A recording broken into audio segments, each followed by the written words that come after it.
Good evening. Sorry about before. The camera wasn't working, so I had to re-upload a new stream because the old stream didn't link with the camera apparatus for some reason. I don't know why. But yet here we are. Um, I'm just going to give it a couple more seconds before we get started. Um, Hopefully everyone has a good weekend so far. It's been a terrible winter here. I live in New York. In terms of snow, I love snow and wintry precip. Um, but this has been one of the driest winters on record and one of the warmest winters on record as well. Hey, Darren, how are you, pal? Good to see you. Um, Nevertheless, today's topic is one of sheer importance in the greater uh, spectrum of the 9/11 attacks because, for one, really hardly anyone ever brings up this topic of uh, the visa uh, the visa problem regarding how these 9/11 operatives were approved. And hopefully, in this discussion tonight, it'll be clear to you about how they were able to ascertain and be approved for visa applications when they barely met the very basic requirements. And even in most cases with the 9/11 operatives, uh, didn't even bother to answer any of the questions on the applications. So, and I'm going to link in the description a podcast that I did last year, and it was concentrating on Shayna Steinger, who is a U.S. consular official working out of Jeddah, Saudi Arabia. And it's called The Case of Shayna Steinger, How the 9/11 Hijackers Got Inside the United States. And I went into full detail um, regarding Steiger's account to the Inspector General, her testimony, the biography of Steiger and the officials who worked out of Jeddah, and also how many of the hijackers themselves and the lack of information on these applications. I went into full detail as well. But tonight, we'll be talking about the U.S. consular office in Jeddah, Saudi Arabia, in the capital of Saudi Arabia, Riyadh, and how certain officials in the U.S. government basically unwittingly approved applications when they shouldn't have been that belonged to 12 of the 9/11 hijackers. And in order for this to make sense, also there was I have to bring this up as well. And Ben and Eric from the podcast for New American Century also did one of my favorite podcasts that they've ever done, and they've done a lot of great work. But this one talks about Shayna Steiger and the 9/11 hijackers applications, and I'll also link that to the description as well because um, I like to give fresh voices regarding 9/11, and I recommend those young guys. They're great. Um, so I want to talk about the fundamentals regarding how the State Department works when it comes to the visa immigration laws. And the State Department is principally responsible for administrating U.S. immigration laws that are outside the United States. Consular officers um, are a branch of the U.S. diplomatic corps. Now, they issue all types of visas for visitors or even for permanent resident aliens. Um, so there's a lot of like different applications regarding temp visas, student visas, work visas. They're not all the same, and they give varying amounts of time to the applicant if it's approved. You have 6 months, 12 months, 18 months. And during those months, you have a periodic review. The applications cover a lot of your personal data regarding where you're going inside the United States. How much money do you have? Because you got to set up residency. Um, they want to know if they want to know if you have any viable work history or you're currently working. Also, they want to know who you're meeting with. If you're a visitor, for example, who you're seeing. Um, is it family? Is it friends, associates, business, whatever? You have to answer that on the application. If you're a temp resident alien, it goes a little bit further than that, and they want to know about certain family backgrounds and whatnot. Work visas, which you need in order to work inside the United States. So, in other words, if you're a resident alien and you only have a temp visa, a visitor's a visa, you are not uh, legitimately by law, U.S. law, allowed to work inside the United States. So you got to have a work visa for that. And work visas, they want to know about your history of employment. So in other words, you got to show consistency in a lot of areas pertaining to your personal life and to those who you're going to visit or live with.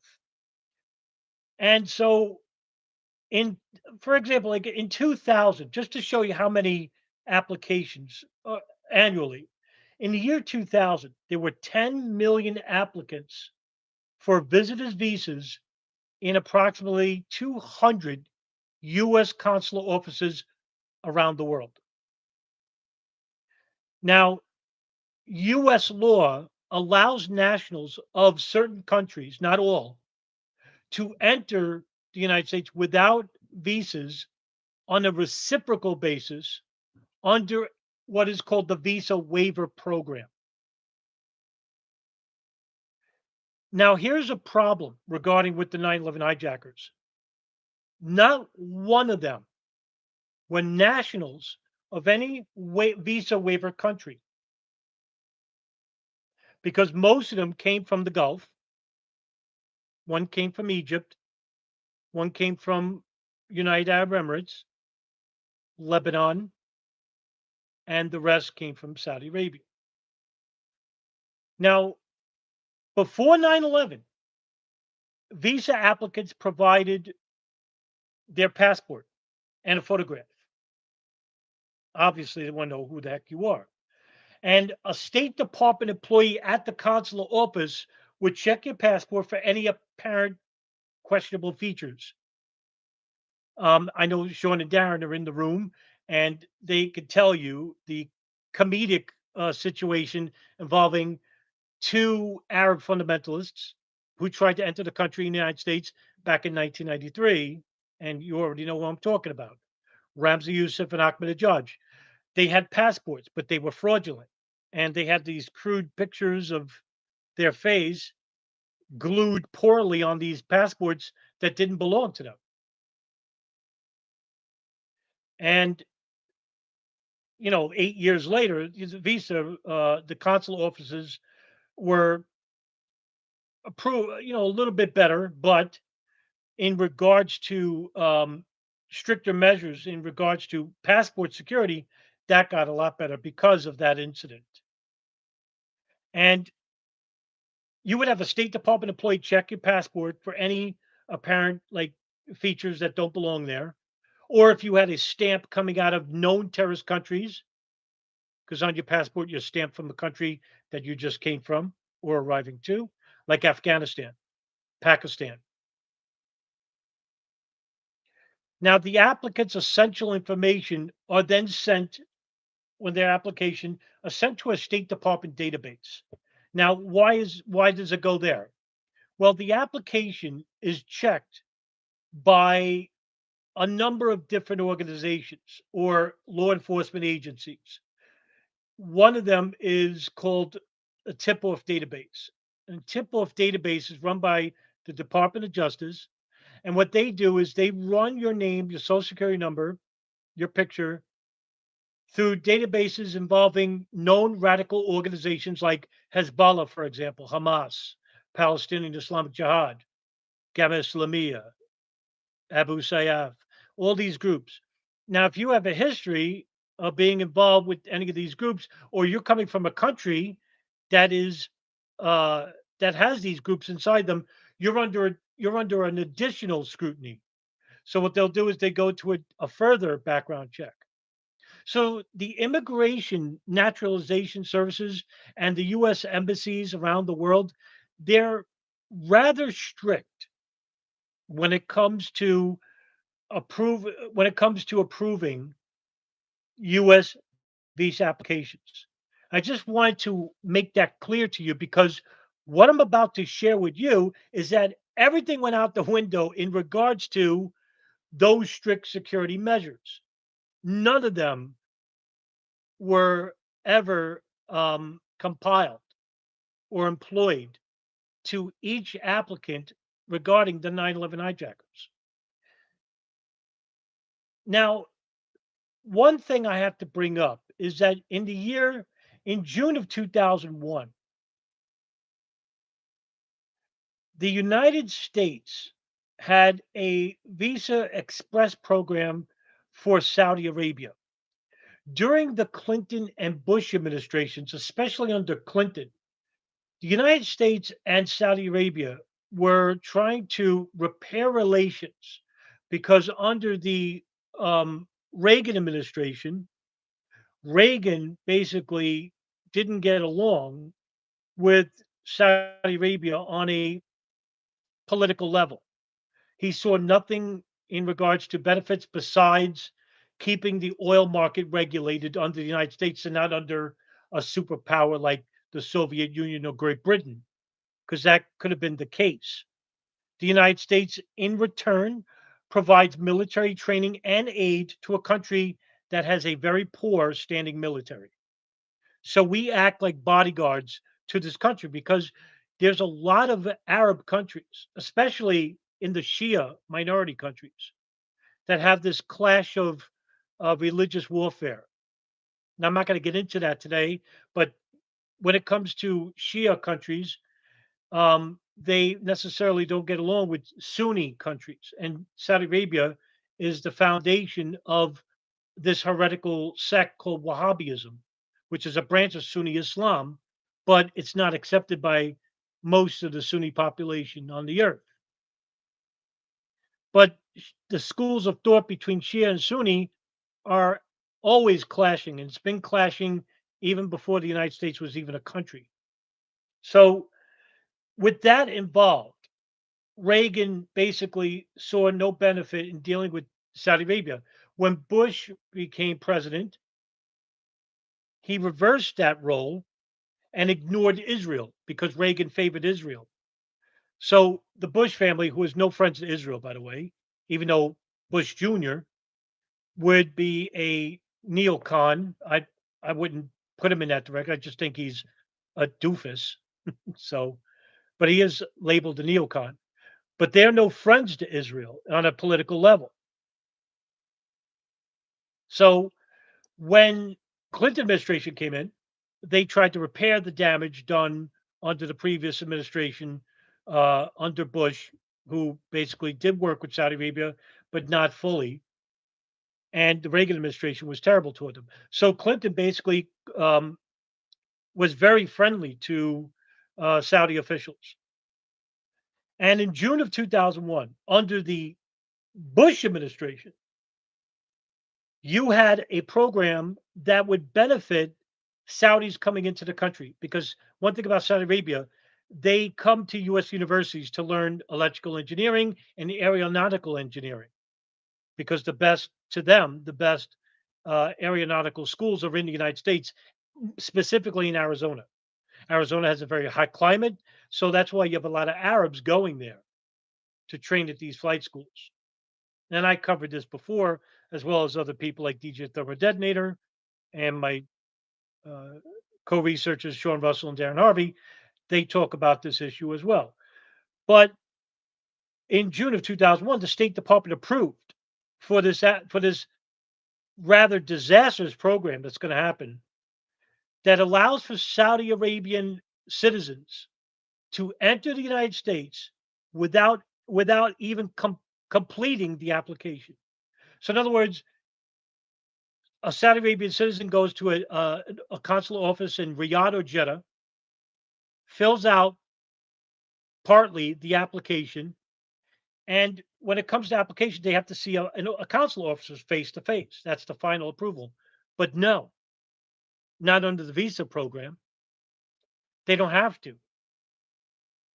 And this would be huge because this would allow for anyone who is not even a Saudi resident to basically apply. If, say, an individual from Afghanistan knows about this program, will reside temporarily in Saudi Arabia, get a temp visa, and then apply for the Visa Express program to enter the United States because even though they're a temp resident, they get to be called a Saudi citizen.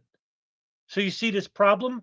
So you have what would happen is that you have this program that allows for people in other countries to take temporary residency in Saudi Arabia and then apply for this U.S. program called the Visa Express program, and they don't have to undergo strict security measures or background checks because that doesn't exist under this program. And just to give you a glimpse of what took place, so between June 1st and September 10th, the day before 9/11 in 2001, the United States approved of approximately 40,000 visas through the Visa Express program to Saudi Arabian applicants and citizens from third world countries. Saudi citizens accounted for 64% of those applications. How many of those people were interviewed? Three. Three people were ever interviewed face to face. So, in other words, they filled out an application, they dropped it off at the consular office, didn't even have to answer every question, and it was approved. Now, to go into more detail, I'm going to be talking about a certain consular officer that came to my attention many years ago. And her name is Shayna Steinger. Shayna Steinger was actually interviewed after 9/11 by the Inspector General. So, some information I'm going to share with you here is going to come from her interview with the Inspector General. So, Shayna Steinger arrived at the Jeddah office on July 1st, 2000. And she began her first Foreign Service assignment that day. She had a 1 day overlap with her predecessor, whose name is redacted in the Inspector General report. And she was told the only reason Saudi Arabia qualified, didn't qualify for the US visa waiver pilot program was because of its strict treatment of American visa applicants. And that was to change in the following year under the Bush administration, Bush Jr. Now, the Saudi kingdom took offense to this and said, we provide the United States with so many students, more so than most countries outside of Russia, Brazil, China, Japan. Saudi Arabia brings a lot of foreign dollars inside the country. The big tourism industry in the Gulf is the United States. Now, they didn't approve. Now, because Saudi applicants were not qualified for the visa waiver pilot program that the United States offers, in June of 2001, they created the Visa Express program to appease the ghoulish regime in Saudi Arabia. Now, Shayna Steiger's biggest problem or her challenge that she would relate to the inspector general was that you had non-Saudi applicants, also known as TCNs. TCN meaning third country nationals, that under the Visa Express program, TCN applicants were interviewed by exception. So, in other words, if you came from Afghanistan and took up residency in Saudi Arabia, like I said before, unlike a Saudi Arabian resident, that resident had to go face to face. And a lot of people from Pakistan, Qatar, Bahrain, um, Afghanistan complained because they knew about the Saudis just being waved right on through. And Saudis were asked to only submit their passports and applications. Now, whether the passport was fraudulent or had some mismarkings that wasn't there previously, um, an incomplete application, it didn't matter. They went straight through. They were approved. Now, there's no evidence that was required to support claimed socioeconomic ties, since all Saudis were, according to Steinger, were presumed to have self-evidently strong ties to the United States that they didn't need proof of their wealth. They just had to say they were Saudis, and Americans would just say, "Oh, he's a millionaire," right? Because everyone just thinks, "Oh, this is the country that gives us oil. They're all millionaires over there," and what have you. So they had to overcome this misconception. Now, when it came to face interviews, like I said before, Saudis were dismissed. They didn't have to come in for an interview. Only third country TCNs did. Now, the Jeddah Consular staff that Steingo worked for believed they were tougher on adjudicating um, applications opposite of Riyadh, because there's two consular offices, Jeddah and Riyadh. During the summer of 2001, this is important, the section chief of the U.S. consul office in Jeddah, Art Mills, he actually goes on home leave, leaving Shayna Steinger alone. Bob Mills is a longtime veteran. I think he's been with the consular office over 20 years. Now, to show you the overwhelming number through this Visa Express program during June and September, she said that she went through 20,000 visa applications. That's an enormous number. Nevertheless, she wanted to continue Jeddah's practice of interviewing first-time Saudi applicants for student visas. That was all. During that summer, she would work approximately 400 to 500 applications every day. Just an enormous number. Okay, just do the math. You're there 8 hours. How many applications per hour? It's a lot. So it's about 83 applications per hour. I'm sorry, 63 applications per hour. Fucking ridiculous. So sorry to curse, but wow, right?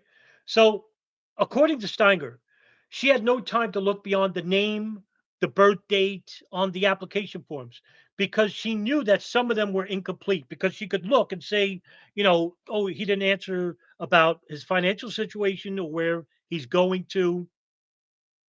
And she knew that these applications were incomplete, but believed that this didn't matter because Saudi applicants were eligible for the visa program anyway. So, in other words, she took all the Saudi applications and basically approved for all of them. didn't go through any scrutiny, like I mentioned early in the beginning of the video. That's why I mentioned that, how strict they are when it comes to approving applications. But between June and September of 2001, all that security went out the window. Now, this leads open to conspiracy. I mean, people, and rightfully so. I don't blame them. Oh, maybe they wanted this to happen in the hopes that some of these applications were belonging to 9/11 hijackers and that they enter the country, without any hesitation or any security scrutiny. That very well could be the case. It's not irrational to think that. But I think basically what happened here was that she didn't she can't really be found guilty of approving for these applications when she's overwhelmed. Now, you could say it's malfeasance, and I'll agree with that. But being intentional, it's pushing it. I can't make a case for it because I don't have evidence for it, obviously. Now, unlike the United States, there's no travel agency programs, right, in Jeddah before the Visa Express program. Only Saudis and Saudi Arabia the were allowed to enter this program without ever having a face-to-face interview or completing their application. Now, the airlines over there, Saudia is called, which is the national airline headquartered in Jeddah, and uh, the Saudi government, they used a drop-off system for submitting applications. So here's another lack of security, right? Like I mentioned in the beginning of this video, when you file an application, it goes through a process, and then it goes to a security process, and then the final stage is a face-to-face meeting. In this Visa Express program, not only did they have to not undergo a face-to-face security um, evaluation, they didn't even have to go to the office.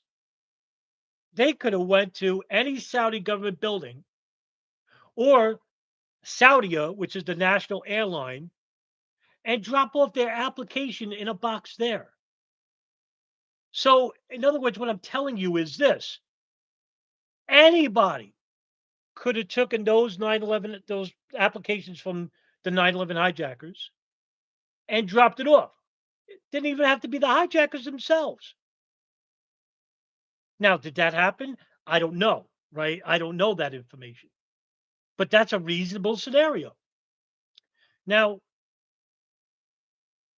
there's a redaction in her report regarding the Inspector General report, and this person was opposed to the Visa Express program because he knew, whoever this person was, knew the problems that were going to come from this because this person had a history of uh, a counterterrorism history regarding countries like Pakistan or Afghanistan, known terrorist hotspots that were using the temp visa program in Saudi Arabia to enter the Visa Express program, even though they're third nationals, but they were taking advantage of this.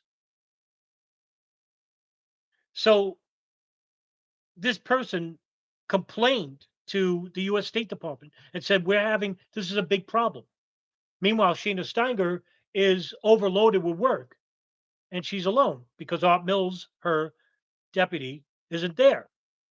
And they have a very small staff. So I don't need to tell you that this problem was boiling hot in the summer of 2001. And in the fall, I'm sorry, in the spring of 2001, Shayna Steinger and the person who's redacted in the report, and I just remembered his name because when I did the podcast, I mentioned his name. His name is David Hinn, David L. Hinn. They argued about the program And they argued about the lack of security and the lack of profile checks, background checks, security checks of these applications. And Hind would go on to complain to the State Department, but they ignored him. So he goes to his supervisor at the consular office, but they ignore him and said, there is, you're too overly worried. Now, in September, basically, of 2000, I'm going to go back and show you. Ahmed El Ghamdi um, and Saeed El Ghamdi, um, Hani Hanjour, um, trying to remember. Those three in the year 2000 went to Jeddah and they were approved for their applications, even though, now get this, even though um, Saeed El Ghamdi and uh, Ahmed El Ghamdi don't speak English. So, in other words, their applications couldn't have been filled out by them. They don't know what the question is unless they had an English translator right before them, but their applications were incomplete. Now, later on, the 9/11 Commission would basically, this is the one thing the 9/11 Commission did right. They got the story of the immigration of the visa applications. They got this story right. It was right on the money. Very few times where the 9/11 Commission told the truth in full. So these applications from like Ahmed El Ghamdi and Saeed El Ghamdi, they weren't even, they were very few questions were answered, if at all. And they didn't, and their applications were handed off. I don't know where it went. Either went to some government building or to Saudia, the airline company based in Jeddah. So who knows? But their applications were approved. First time approved. Later on in 2001, you had an additional 12 hijackers who also, all of them came from Saudi Arabia. These are the muscle hijackers, not the pilots. All their applications were approved.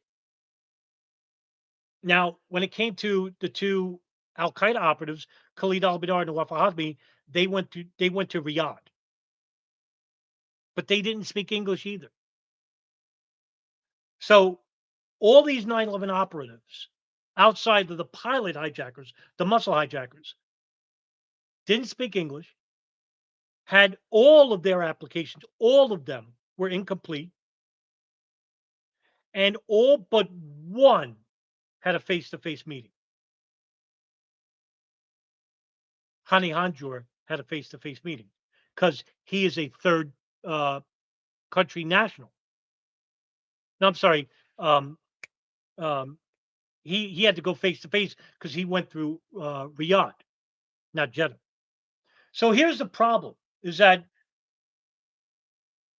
back in 1997, you have the 19 hijackers submitted 24 applications, and out of those 24 applications, 23 were approved. The pilot hijackers acquired most of theirs in the year 2000. That's Marwan Al Shehi, Muhammad Atta, Siad Jarrah, Hani Hanjour. Hani Hanjour came later. And why did he come later? Because originally, not many people know this, Khalid Al Midar and Nawaf Hazmi, one of them were going to be the hijacker of Flight 77. According, take this with a grain of salt, according to Khalid Sheikh Mohammed. Remember, he's tortured. So we got to be careful. Even if he's telling the truth, we don't really know, right? According to him, Khalid Al Midar or Nawaf Hazmi were to train at a flight school in California but they had to speak English, and neither one of them did. So Khalid Sheikh Mohammed told them to go to English classes, and they never went. Now, two of the visas that I mentioned were issued in Berlin, two were issued in the United Arab Emirates, and the rest in Jeddah or Riyadh. One of the pilots I mentioned before, Hani Hanjour, had an application, but his was denied in September of 2000 for lack of uh, adequate documentation. And then only because I happen to think that because Khalid Al Mihdhar and Wafa Hazmi were not ready in time to be a part of this operation, they were delegated to be the muscle hijackers instead, and they had to get a replacement pilot. And Hani Hanjour was approved of this operation. Now, the funny thing is that Hani Hanjour produced more evidence in support of his student visa application, and it was approved. Where did he get this information? I don't know. Now, outside of Hanjour, all the other 9/11 hijackers sought tourist visas. A tourist visa is a 6-month uh, visa, periodically checked, and has to be. Uh, um, I'm getting older now. I'm forgetting words, and it has to be reviewed every quarterly, every 4 months. So, but they didn't care. This is, they all. By the way, all of them overstayed their visas, so they didn't, except for Khalid Al Mihdhar and Wafat Hazmi, they got um, their when they left well, Khalid Al Mihdhar left the country in 2000, went back to Yemen, and when he came back, he got a fake passport. But Nawaf Hazmi and Khalid Al Mihdhar never got their visa when they expired. They never got it reauthorized. Now, to my knowledge, state consular officers followed all the security procedures according to them when they were interviewed by the FBI. Of course. Of course. Because it goes along with the story, right? Why not? Oh, there were strict security measures. So, in other words, if they follow protocol, that means that no independent investigation, say from the Foreign Services Affairs Committee or from some House intelligence oversight, who wants to say, well, wait a minute, we got a problem here. Now, the 9/11 Commission did touch on this subject. Good for them. But nothing was ever done. It went right back. I mean, after 9/11, of course, all the strict security measures I outlined in the beginning of the video, well, guess what happened? After 9/11, they were implemented. Now, the Visa Express program undergone, a rehaul, and it became much more strict, but the damage is done. It's too late. 9/11 already happened, right? So you have a lack of security during the period of between June and September of 2001, this complete lack of security regarding the visa application process. Every every rule, every regulation was either broken or ignored altogether just so they could appease their Saudi masters. And I hate to use that word, you know, masters. What does that mean? It's like New World Order, Illuminati, vague terms, means nothing. But they want to appease their clients because that's where they get their oil from. And the United States regulates the oil market. And also, too, like I said before, Saudis provide the United States in millions of dollars in regards to the tourism industry. Now, I lived in Vegas for 10 years, and I could tell you the largest percentage of visitors from outside the country are Arabs. They love gambling, and Vegas is hot, and they love the entertainment industry.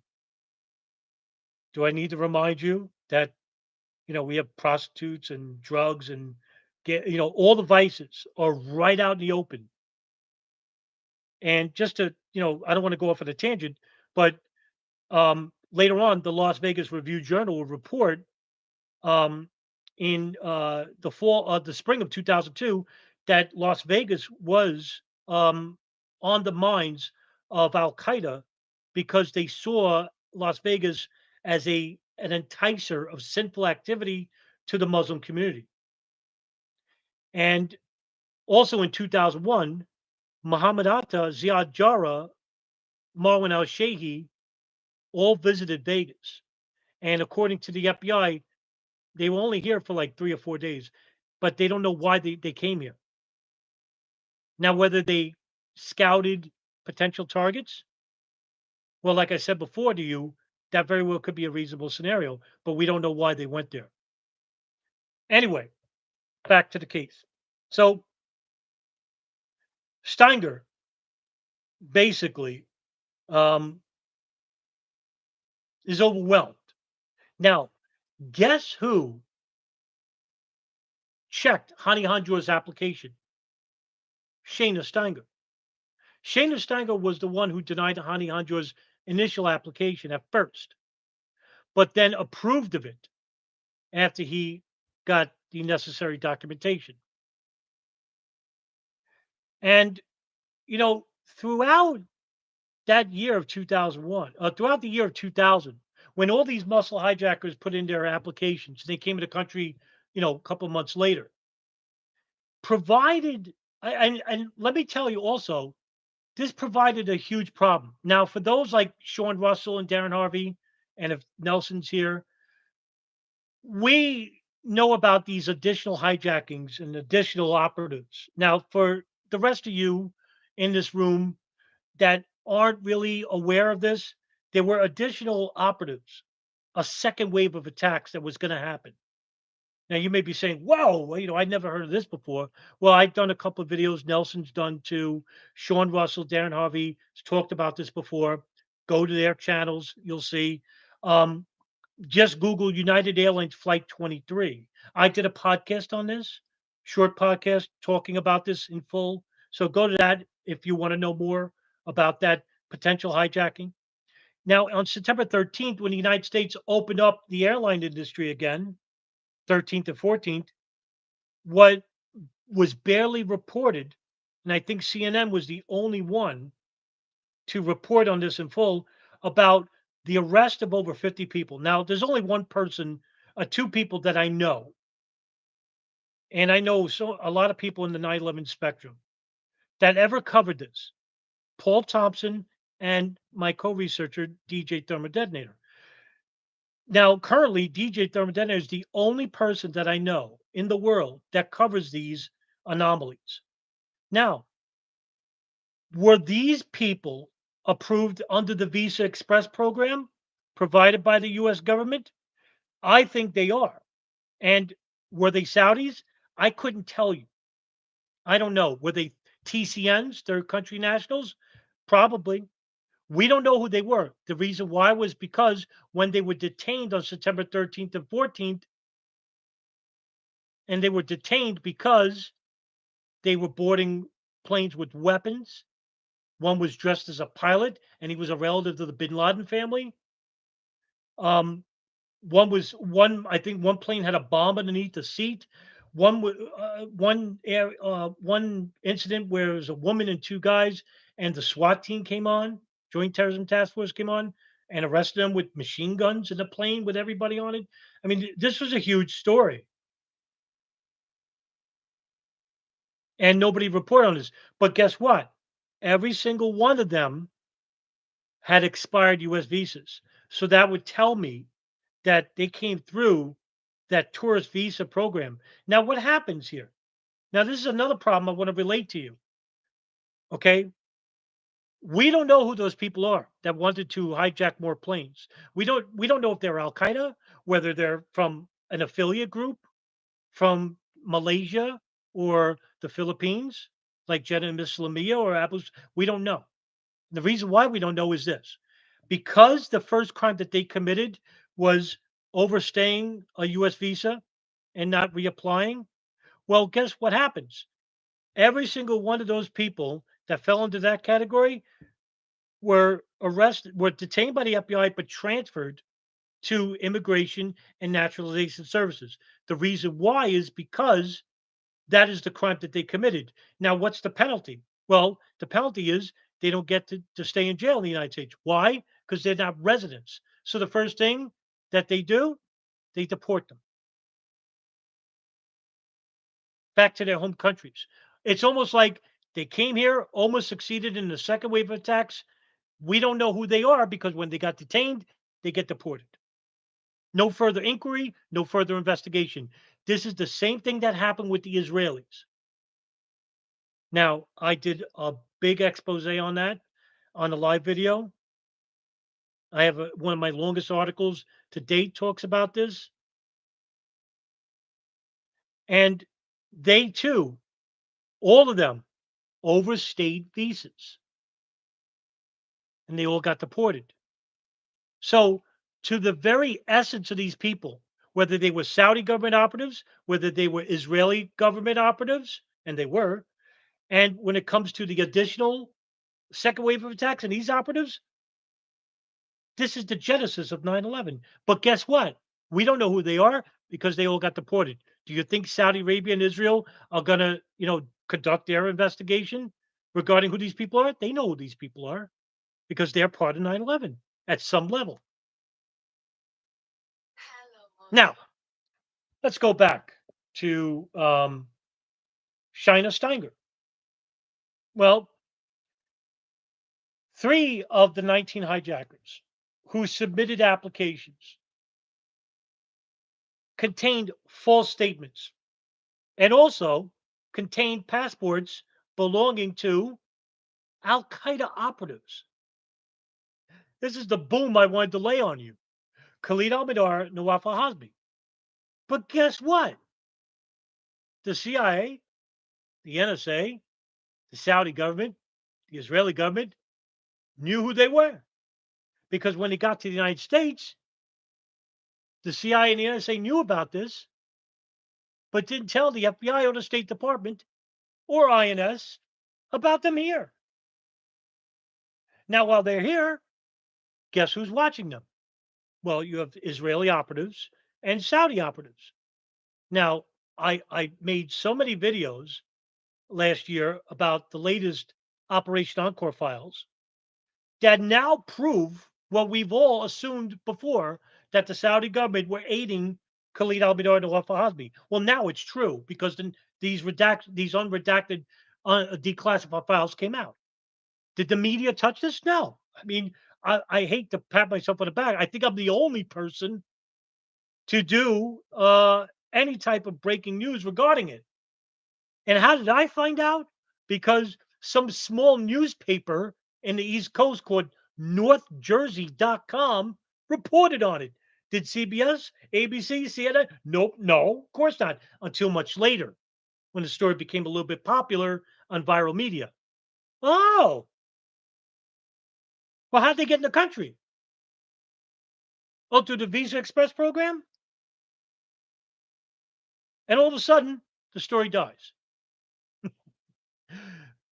One of the biggest breakthroughs in 9/11 over the last 22 years goes largely ignored by the media, which I'm expecting, but unfortunately by the public.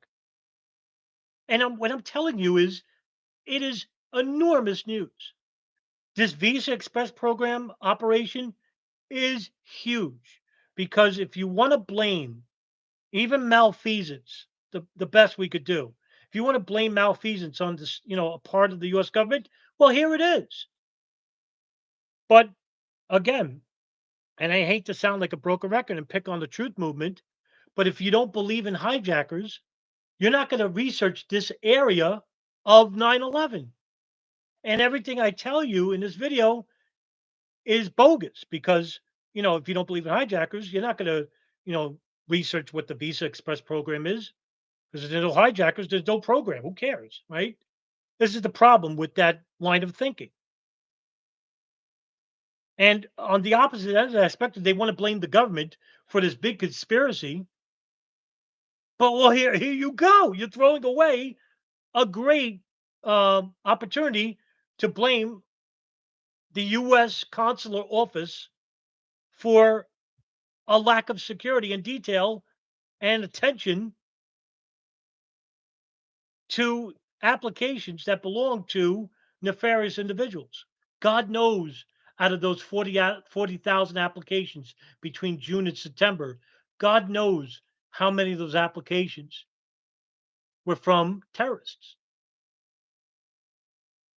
We won't ever know because all those people got deported. And when I talked about like Khalid al-Mihdhar and Nawab al-Hazmi regarding their applications and their links to Al-Qaeda, well, the CIA knew this, and so did the NSA. And guess what? They never told not just the FBI, but they never told INS. So that's why they were never on a watch list. Now, if the CIA provided information saying, hey, we know these guys came from a summit meeting in Malaysia, which they were coming from a terrorist meeting in January 2000. Right there, their visas would have been revoked, suspended immediately. So what I'm telling you is this: if the intelligence community, like the CIA, shared information with INS, the visa applications of Khalid al-Mihdhar and Nawaf al-Hazmi that we know of they would have never came in the country, not even the first time. And who knows? Maybe Flight 77 wouldn't have been hijacked. At least that much, because you're missing two hijackers. Maybe the operation could have been pushed or could have been interfered with. We don't know. All these are reasonable scenarios. But what I'm telling you is this: that agencies within the government, whether it's from the intelligence agency or some part of the State Department or from local law enforcement or state law enforcement, if everyone was on the same page, 9/11 is prevented. Because if the CIA shares information with Immigration Naturalization Services, Khalid al-Mihdhar and Nawaf al-Hazmi are not in the country, much less being monitored by the FBI if they told the FBI. You know where I'm going with this? It's really simple. And let me even pour more on you. At least two of the hijackers, 9/11 hijackers, well, I'm sorry, one was actually interviewed in person. And it's a name I mentioned. I'm sorry, it's a name I didn't mention. And he would go on to have a maybe a major role, but we don't know yet. Satam al-Saskami. He was a hijacker on board Flight 11, and he was the ones whose passport was found near Ground Zero. And he was interviewed by a consular officer in Riyadh. He's the only 9/11 hijacker that was actually face-to-face interview. Now, there was another hijacker named Ahmed al-Nami. He's a hijacker on board Flight 93. He actually he was the only one that filled out his entire application. But he was interviewed briefly, but not face to face, but by phone. Now, how do I know this? Because the FBI interviewed these three consular officers that had memory of these interviews. And they all stated the reason for their interviews had nothing to do with terrorism, had nothing to do with any suspicion of being terrorists, because they were actually the only people that filled out their applications in full. So, like I said before, the rest of the applications were incomplete. Now, does this make sense? You would think, if this hasn't hit you, I'll tell you. You would think that the incomplete applications would have a face to face interview. It only makes sense. right? Who the hell is this guy? What does he want to come to the country for? Why didn't he answer this question? What's his financial background? What's his work? He didn't answer any of these. I want to know who this guy is so I can run him in a database, check out, see if he's clear. No, the reverse happens. Satam al Saskami and Ahmed Al Nabi fill out their applications, they get interviewed. All the rest of the 9/11 hijackers fill out incomplete applications and they go through the Visa Express program and they're approved. Does this make sense? I mean, look, you could claim that the government is stupid. You could claim that everyone is near, imbecilic. Okay. I'm sorry. If that's the case, then we're, the world is dumb, right? I have a hard time believing that everybody is stupid when it comes to the U.S. Consul Office Division. I'm not buying it. Okay. I'm not buying it. Something nefarious is afoot. Now, I'm not blaming, of course, I want to make this clear. I'm not blaming the entire U.S. Consular Division of being in on the plot, saying, "Oh, these are the guys. They're going to hijack planes. Just let them through." I'm sorry, I'm not buying that either. What I'm saying is that whether you want to believe someone like Shayna Steinger or somebody else was working on behalf of some nefarious element involving, say, the CIA. I'll just use them as an example, and they were a good example in suggesting that, hey, don't check the backgrounds of these people. Just let them go through. Now, you got to give yourself plausible deniability. Now, how do you do that? Well, you do that with the Visa Express program. And it just so happens that it was implemented in June of 2001. Because before that, you had a stricter process that had a an evaluation, multi-step evaluation of each applicant. Now you could say this is a coincidence. Very well could be.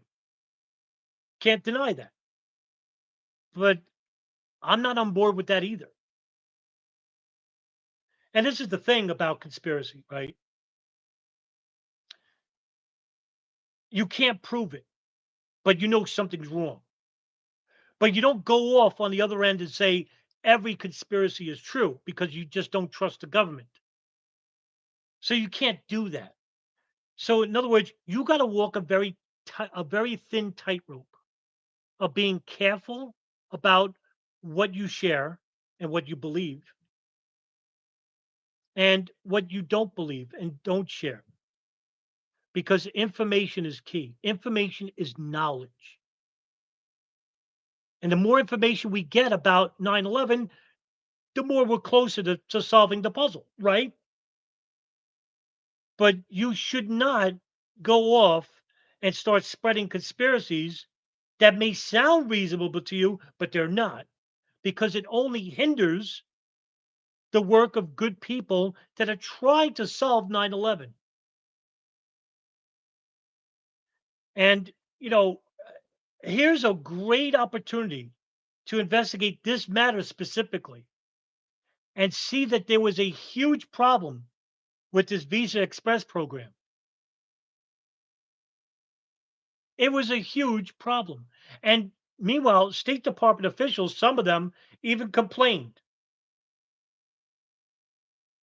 One of them was being Richard Clark, who is the National Counterterrorism Center director under the Clinton and Bush Jr. administrations. So, okay, 9/11 happens. Shayna Steinger is interviewed by the inspector general. Now, according to her, she felt horrible that she was the one who issued 12 approvals of the 19 hijackers. 12. But she claims this. Now, this is really important. So please pay attention. She claimed that every single application appeared, keyword, appeared to be eligible, legit. I just told you that the majority of them were incomplete. Now, given the policies and procedures in place before September 11th, all these applications appeared to be legit. After September 11th, Shayna Steinger said this. She found herself continuing to issue superficially similar cases. So, in other words, even after 9/11, the problem persisted. And why did that persist? Because I happen to believe, I don't know this for sure, so be careful, I'm speculating. I happen to believe that a second wave of attackers needed, still some of them need to come into the country. Later on in the weeks after 9/11, the State Department would state publicly that procedures have been changed, complete overhaul of the Immigration Naturalization Service, of the U.S. Consular divisions, and especially in Jeddah and Riyadh.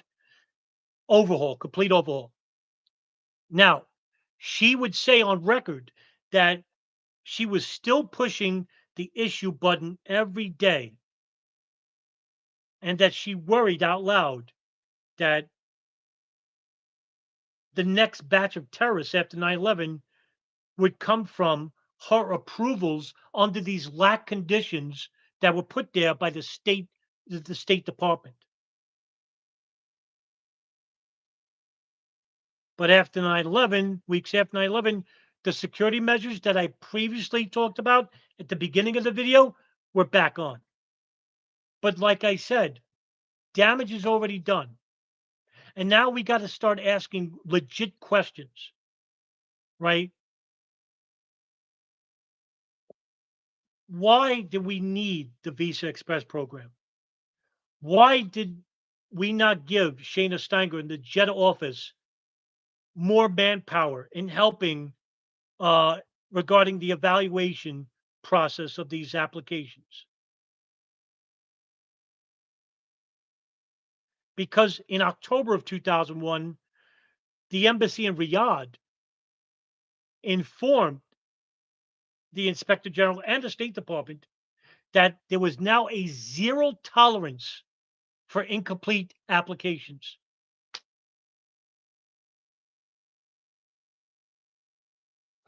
Where was this shared concern in the summer of 2001? But like I said, they're armchair quarterbacking now. They got to cover their rear. Oh, we don't want a second 9/11. Can you imagine that? Right? So Riyadh consul office apparently didn't get their message clear enough because the State Department misunderstood this and basically said that we need for the Visa Express program to continue.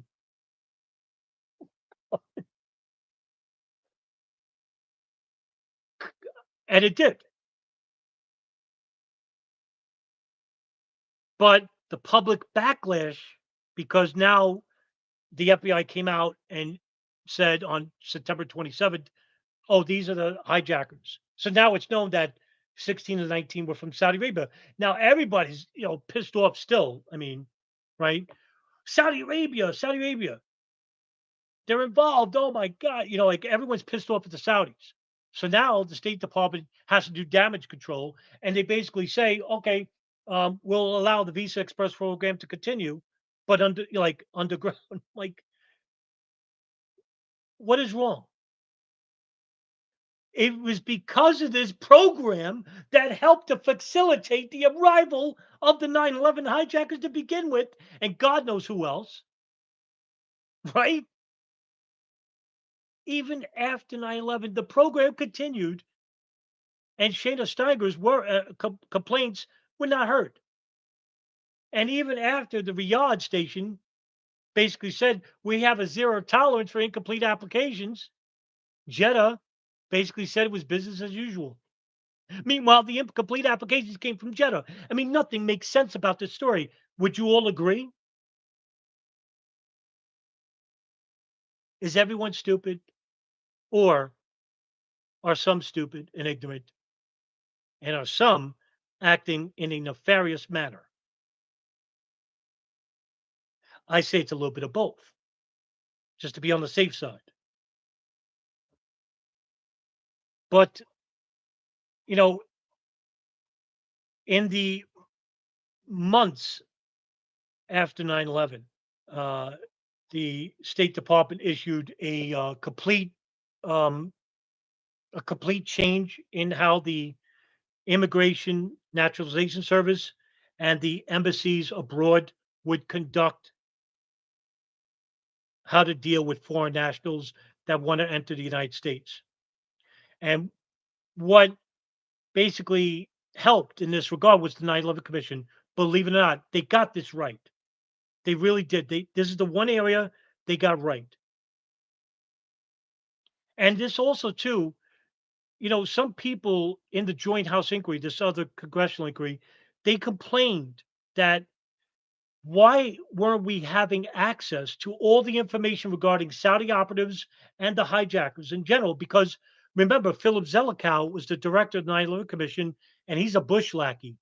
So, because he's part of the State Department, do you think they're going to be more than willing to share all the information regarding Saudi Arabia? No, they're not, because the Saudi have a powerful lobby, and because we are the regulators of the oil market.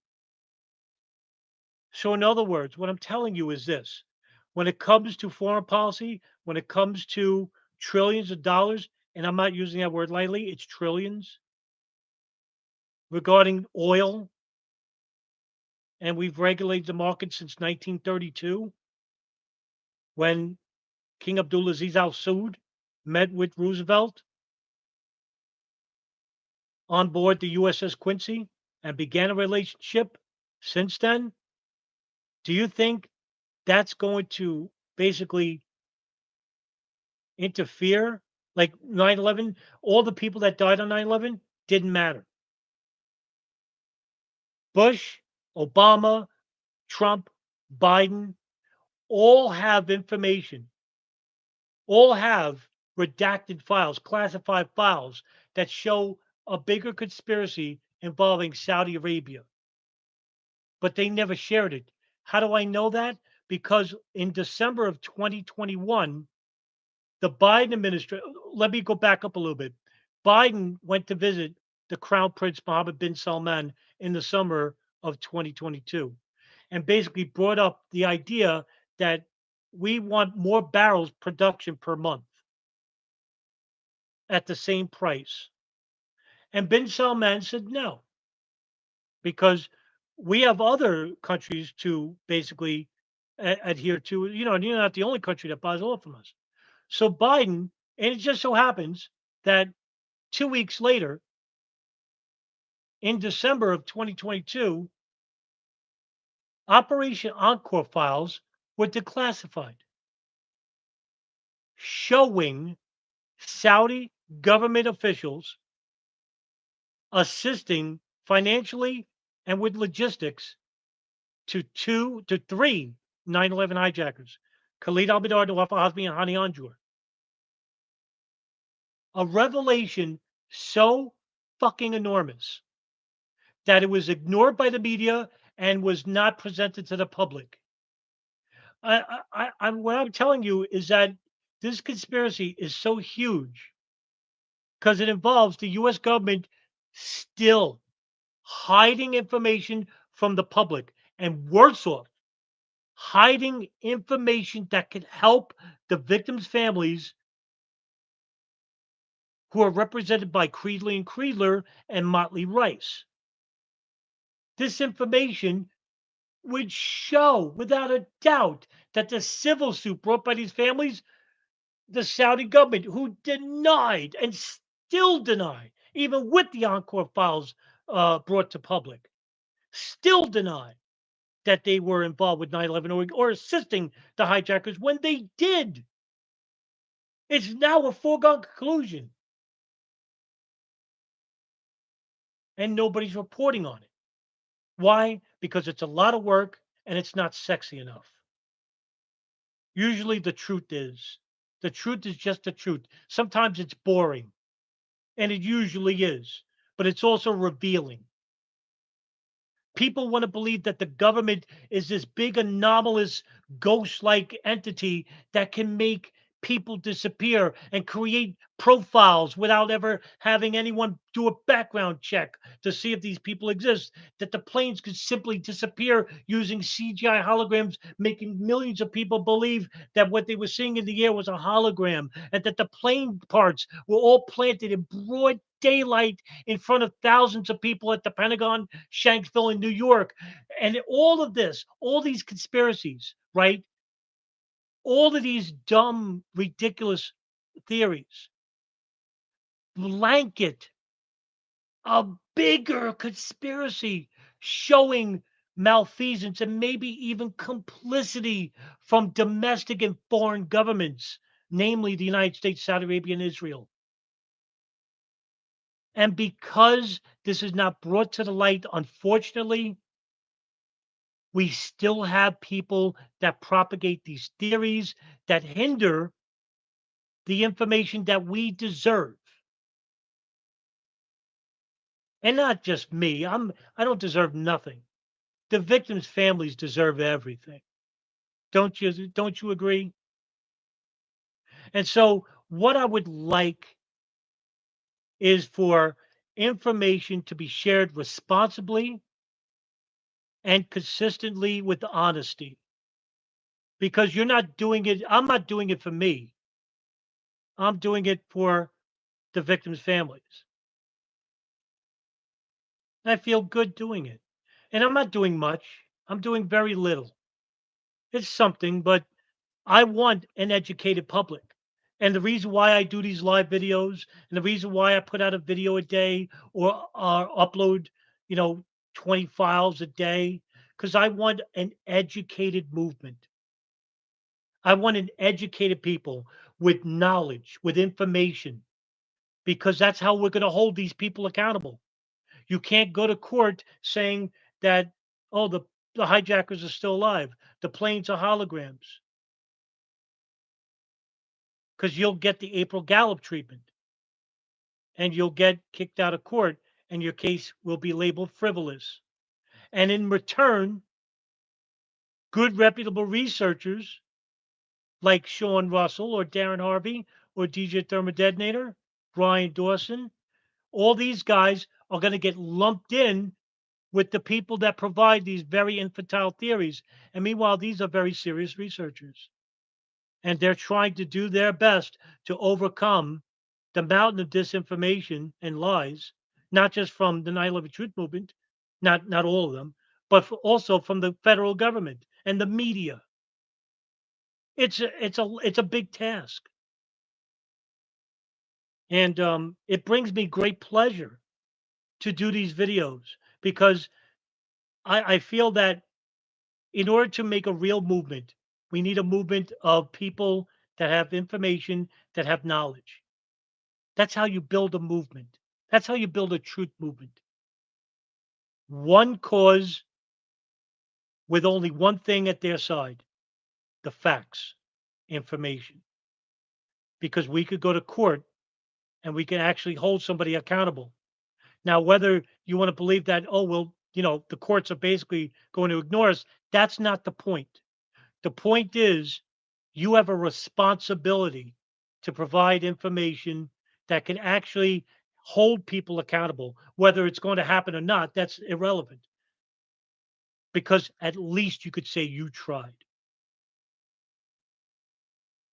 And when you have a big agency like the U.S. consular offices in Jeddah and Riyadh acting very nefariously, mysteriously, and I would say even criminally,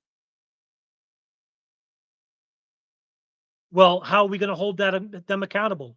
By providing necessary information showing said criminality or suspicion of criminality. That's how we're going to do it. And that's why I'll continue to do these videos and live videos and other videos as well, and upload documents and files because I want you to come away with knowing something and not believing something. So I'll take questions if you want. There's a lot of posts here. Wow, 17 people. I'm very impressed.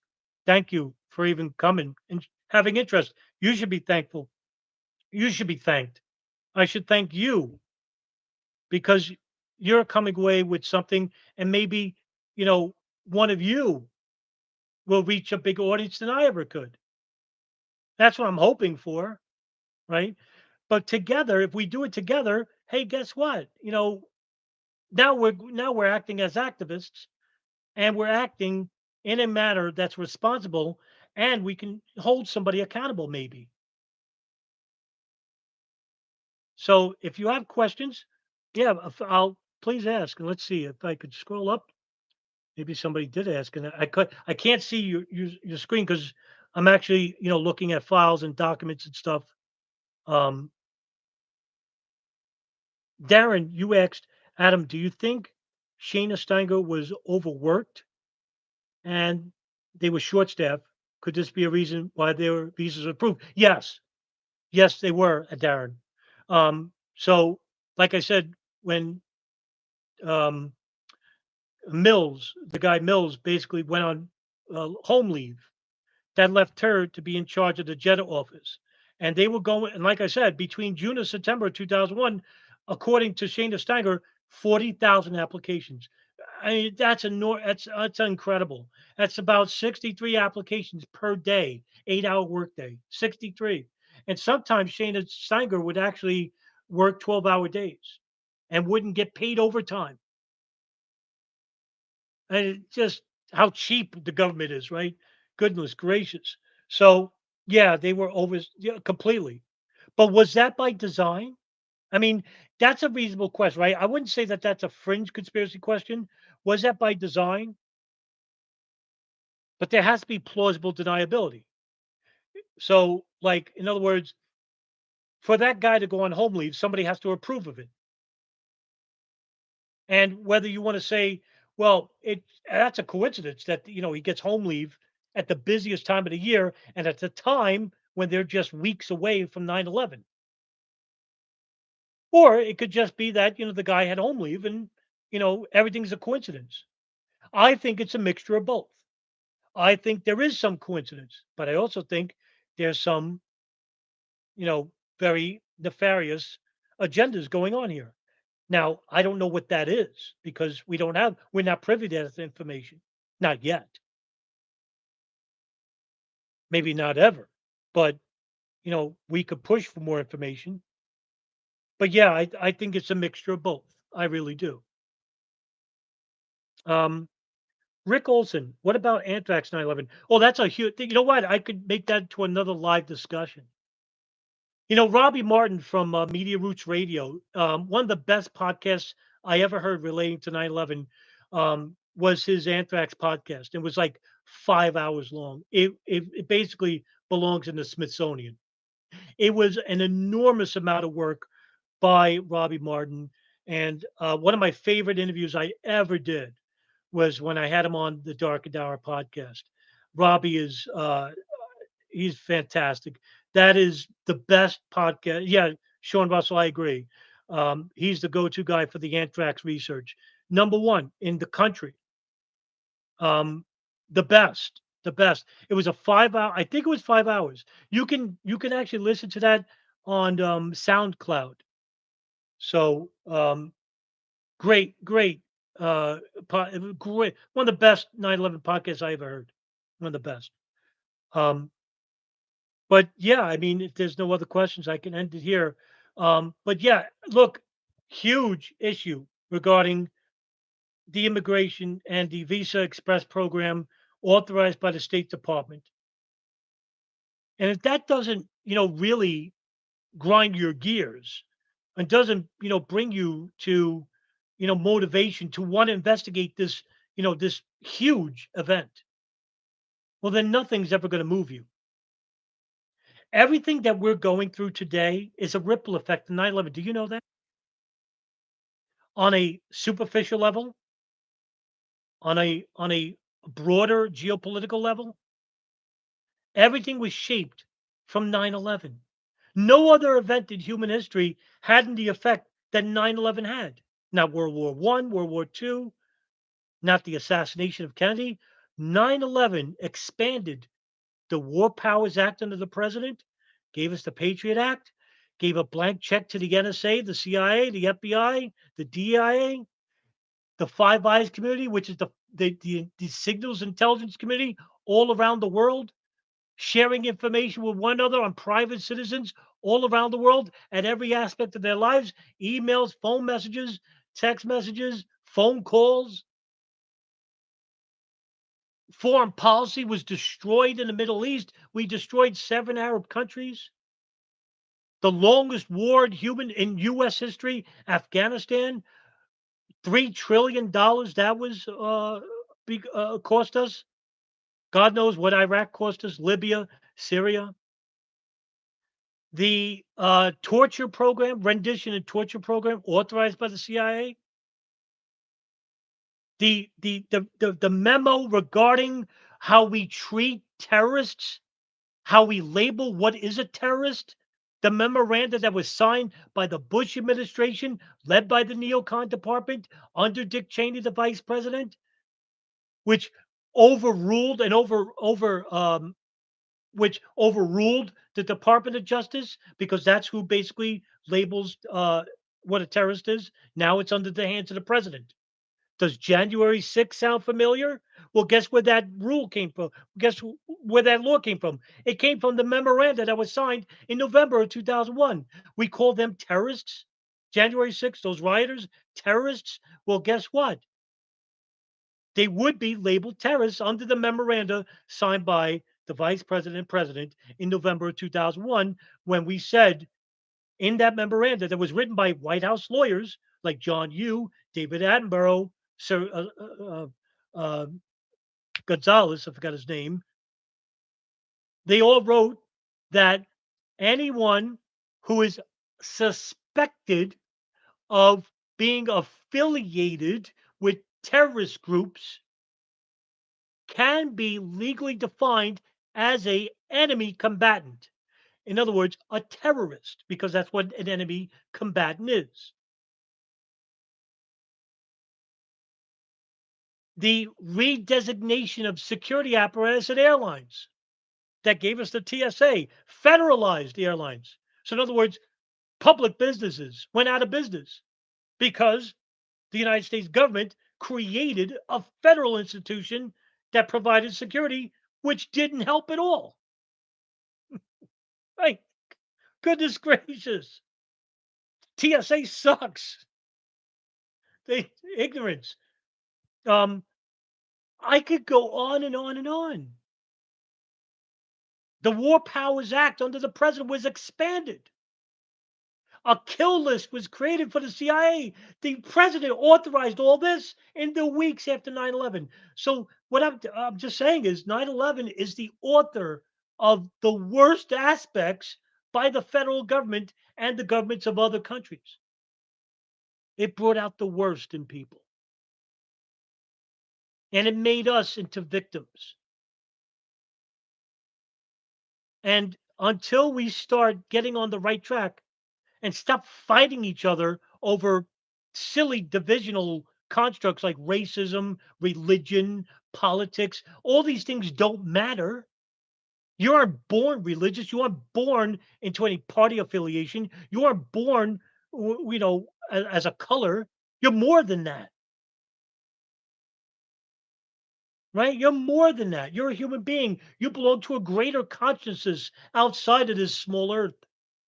But you got to stop dividing and seeing yourselves as the enemy because that's exactly what the government wants for you. They want you confused. They want you ignorant. They want you sick. They want you broke because you can always rely on them to provide those needy things that you need. And they don't always deliver, if at all.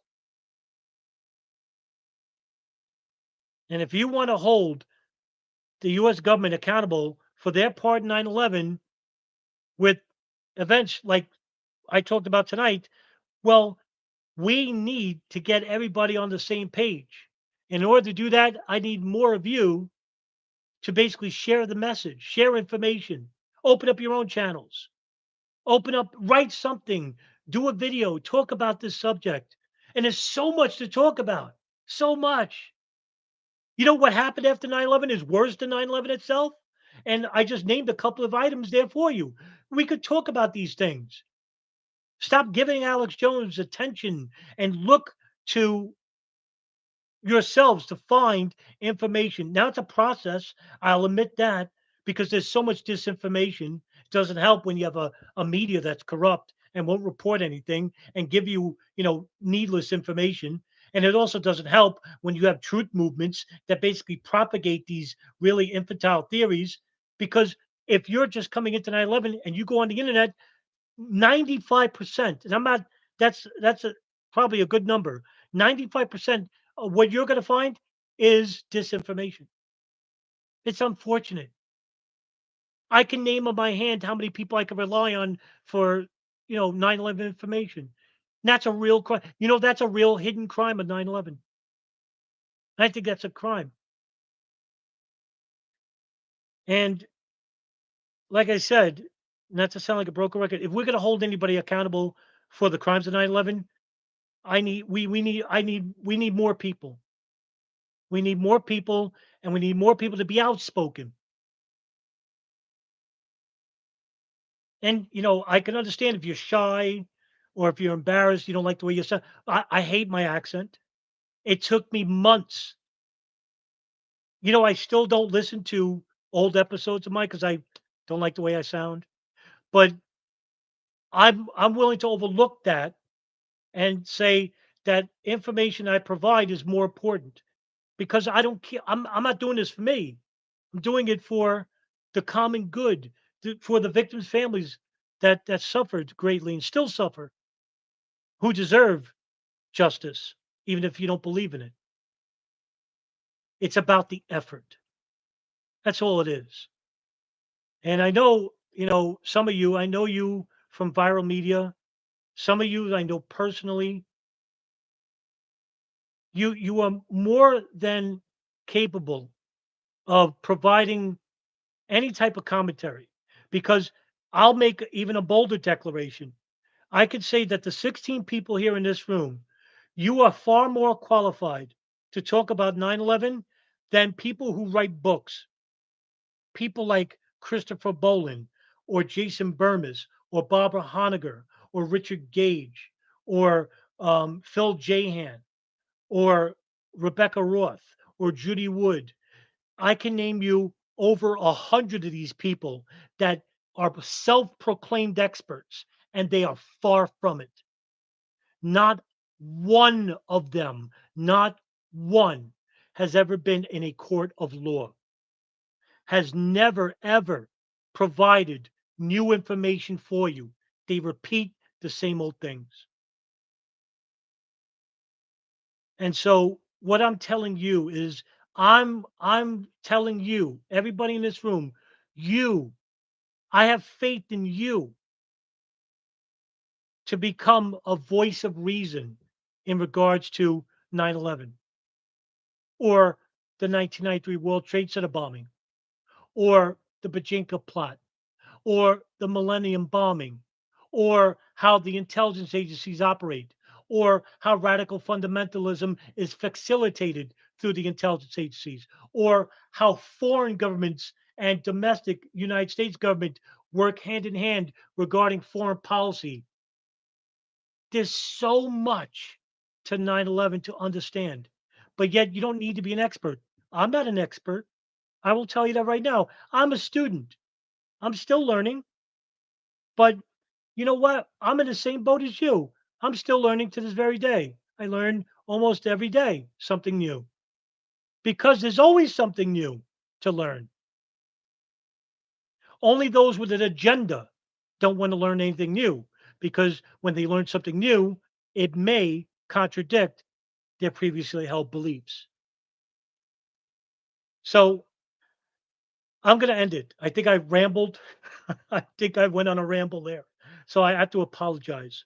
But I really care.